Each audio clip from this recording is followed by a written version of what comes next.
আচ্ছা বলুন তো, আপনারা কোনোদিন ইডিয়াসে ট্রান্সফর্ম টু এফেক্ট ইউজ করে দেখেছেন? যদি না করে থাকেন তাহলে এই ভিডিওটা আপনার জন্য। এইখানে দেখা যাচ্ছে যে এই ফ্রেমটা যেভাবে মোশান হয়ে আছে সেইভাবে আমাদের ছবিটাকে মোশান করতে হবে। যেটা দরকার আমি ভিডিওর প্রথমেই বলেছি যে ট্রান্সফর্ম টু এফেক্ট। তা প্রথমে আমরা কোথায় যাব? এই যে ট্রানজিশানে যাব। ট্রানজিশানে গিয়ে এইখানে দেখুন 2D 3D এরকম অনেক এফেক্ট আছে, আলফা এরকম অনেক এফেক্ট আছে। তার মধ্যে যেটা যে প্রবেশ করতে হবে আমাদের সেটা হচ্ছে জিপিইউ। এই যে জিপিইউ, এই জিপিইউর মধ্যে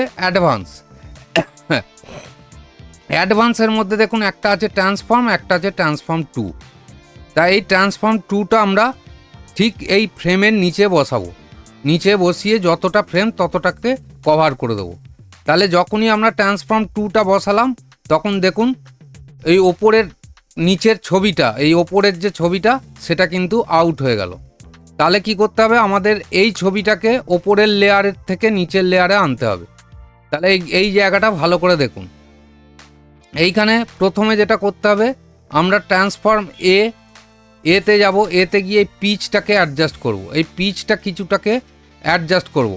অ্যাডজাস্ট করে এটাকে পেছনে নিয়ে আসবো। দেখুন পিচ একটুখানি অ্যাডজাস্ট করতেই ছবিটা কিন্তু পেছন দিকে চলে এলো। তা জাস্ট একটুখানি পেছনে নিয়ে এলাম। তারপরে এই যে পজিশান আছে, পজিশান, আর এখানে স্কেল আছে। এই যে স্কেলটাকে ছোট বড় করব। এইখানে দেখুন স্কেলটাকে ঠিক ফ্রেমের মাপ করব। আবার একটুখানি পিচটাকে শর্ট করব। পিচটাকে শর্ট করলেই এইখানে দেখুন ছবিটা কিন্তু পেছন দিকে চলে গেল। আচ্ছা, আবার এখান থেকে একটুখানি স্কেলের XYZ, এখানে কি আছে? এই যে XYZ অর্থাৎ ফ্রেম যতটা ততটুকু আমাদের রাখতে হবে। আবার আমরা এইটাকে পিচ করব। এই পিচটাকে যেই করলাম তখনই দেখুন এই ফ্রেমের ভেতরে কিন্তু ঢুকে যাচ্ছে আস্তে আস্তে, অর্থাৎ পেছনের লেয়ারে চলে যাচ্ছে। দেখুন সম্পূর্ণ ছবিটা কিন্তু পেছনের লেয়ারে আস্তে আস্তে চলে গেল। এবার এই যে পিকচার এ আর পিকচার বি, তাহলে পিকচার এতে গিয়ে ভিডিও এ সিলেক্ট করব, পিকচার বিতে গিয়ে ভিডিও বি সিলেক্ট করব। ট্রান্সফর্মে চলে গেলাম। আবার গিয়ে ট্রান্সফর্ম বিতে গিয়ে কখনোই করব না, কারণ হচ্ছে ট্রান্সফর্ম বিতে যদি করি তাহলে এই ফ্রেমটা একটু বড় হলো। তাহলে পুরো ছবিটা দেখুন এখন কিন্তু পুরো ফ্রেমের ভেতরে ঢুকে গেছে। এরপরে আমাদের যেটা করতে হবে সেটা হচ্ছে মোশান। দেখুন এইখানে টোটাল মোশানটা কিন্তু কাজ করাতে হবে। তাহলে প্রথমে আমাদের কি করতে হবে? ট্রান্সফর্ম এতে আমরা কাজ করছি। ট্রান্সফর্ম এতে এইখান থেকে যে ছবিটা এইখানে চলে গেল, এইখান থেকে আমাদের প্রথমে এই যে ট্রান্সফর্ম লেআউটারে সিলেক্ট করতে হবে, এখানে মার্ক করতে হবে। মার্ক করে দিয়ে এইখানে জাস্ট একটুখানি টানবো, কতটা গিয়েও রোটেশন হচ্ছে আমাদের এই এতখানি ছবিটা গেছে। তাহলে ছবিটা যাওয়ার পরে এখান থেকে আমাদের স্কেল অ্যাডজাস্ট করতে হবে। স্কেলটাকে আমরা ফ্রেমের সাইজে নিয়ে আসবো। এইখান থেকে XYZ যেটা আছে পুরো সাইজে নিয়ে আসবো। দেখুন এখানে জেড এবং এখানে পিচটাকেও কিছুটা অ্যাডজাস্ট করব, কতটা বেঁকা আছে। এইখানে দেখুন এই পিচটা কিছুটা অ্যাডজাস্ট করে দিলাম।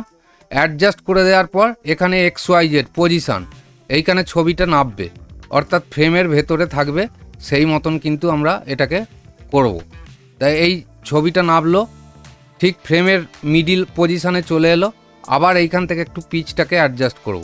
তাহলে এই ছবিটা যাতে এইখানে ঢুকে যায়, টোটাল এইখানে যাতে ছবিটা ঢুকে যায়। এখানে রোল করতে হলে রোল করব, কারণ হচ্ছে ছবিটা কতটা বেঁকা বা সোজা সেটাকে দেখার বিষয় আছে।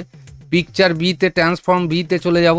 ট্রান্সফর্ম বিতে গিয়ে পিচটাকে জাস্ট একটুখানি অ্যাডজাস্ট করব। পিচটা কতটা বিয়ের অর্থাৎ যে এফেক্টেড পিচ কতখানি ছিল সেইটাকে অ্যাডজাস্ট করব।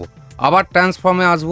এইখান থেকে দেখুন আবার একটুখানি পিচটাকে জাস্ট অ্যাডজাস্ট করে দিলাম, মানে কতটা এখানে ঢুকবে জাস্ট একটুখানি অ্যাডজাস্ট করলাম। এবার পুরোটা এখানে কভার হয়ে গেল। এরপরে এই অবধি গেল। এরপরে কি হচ্ছে, এইখানে ছবিটা কিন্তু জাস্ট এই অবধি ঘুরছে, এইখান থেকে ঘুরছে। তাহলে আমরা পজিশানে আসছি। পজিশানে এসে জাস্ট ছবিটাকে এখানে মোশান করে দিলাম। XYZ যে পজিশানটা কীরকম থাকবে, পজিশানটা হচ্ছে বেঁকবে না কোনো দিকে স্কেল হয়ে যাবে। এইখানে অ্যাঙ্কার আছে, অ্যাঙ্কার থেকে এটাকে ঘোরাতে হবে। জাস্ট একটুখানি ঘুরিয়ে অ্যাডজাস্ট করে দিতে হবে, যে কতটা ছবিটা ঘুরতে চাইছে ঠিক ততটাই ঘোরাতে হবে, ওর বেশি কিন্তু ঘোরালে হবে না। এরপরে চলে যেতে হবে রোলে। রোলে গিয়ে ফ্রেমটা কোন দিকে ঘুরছে সেই দিকে মুভ করান। তারপরে যেতে হবে এই যে এই দিকে মুভ করেছে। আচ্ছা, তারপরে চলে যাচ্ছি এইখানে গিয়ে এটা দাঁড়িয়ে গেল, তাহলে জাস্ট এইখানে গেলাম, এইখানে গিয়ে পজিশানটা গিয়ে এইখানে মিডিল করে দিলাম। এই অবধি হয়ে গেল। জাস্ট এই কার্সারটাকে 1 সেকেন্ড টেনে আবার এইখানে সিলেক্ট করব।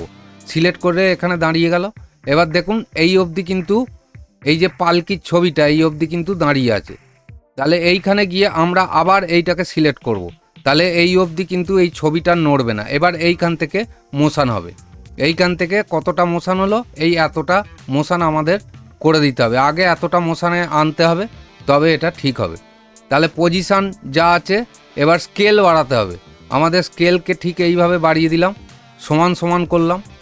আবার এক্স ওয়াই অর্থাৎ চওড়া করে দিলাম। চওড়া করে দিয়ে জাস্ট পিচটাকে একটুখানি কেটে দিতে হবে, জাস্ট একটুখানি, খুব সামান্য পিচটাকে কাটবেন। এইটা সব থেকে ভালো হয়। এখান থেকে জাস্ট একটুখানি ঘুরিয়ে দেয়া, দেখুন এই পিচটা এখানে মোটামুটি কেটে গেল।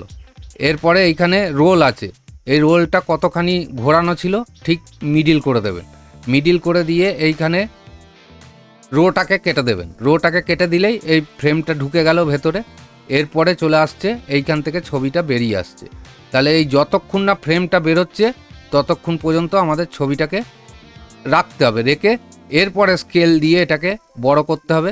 তার আগে এখানে রোল করে এইটাকে সমান করে নিন। সমান করে নিয়ে এইটাকে জাস্ট বড় করুন।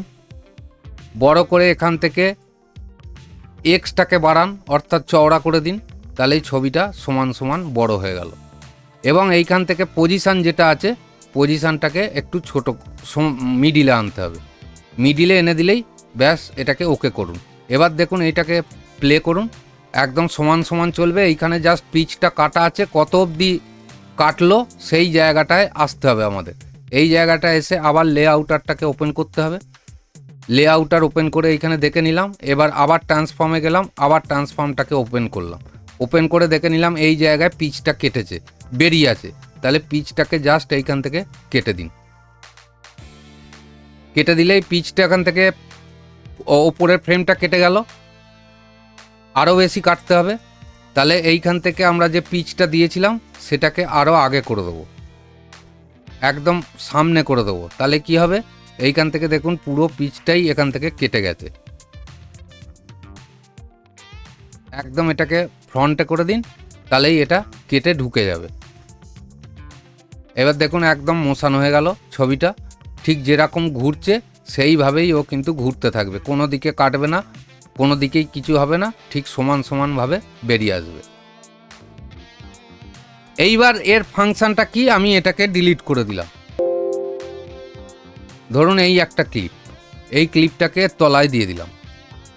দেখুন এটা একদম সেম, যে কোনো ক্লিপ দেবেন সেই ক্লিপটাই এখানে মোশান হবে।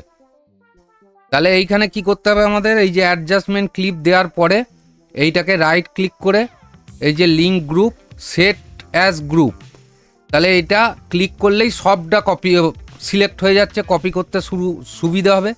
আচ্ছা, যদি আপনারা মনে করেন যে না আমরা অ্যাডজাস্টমেন্ট ক্লিপ এখানে দেবো না, সেটা নাও দিতে পারেন। তাহলে আমি এইখানে আর একটা সিকোয়েন্স নিচ্ছি। সিকোয়েন্স নিয়ে ধরুন আমি একটা প্রজেক্ট তৈরি করছি।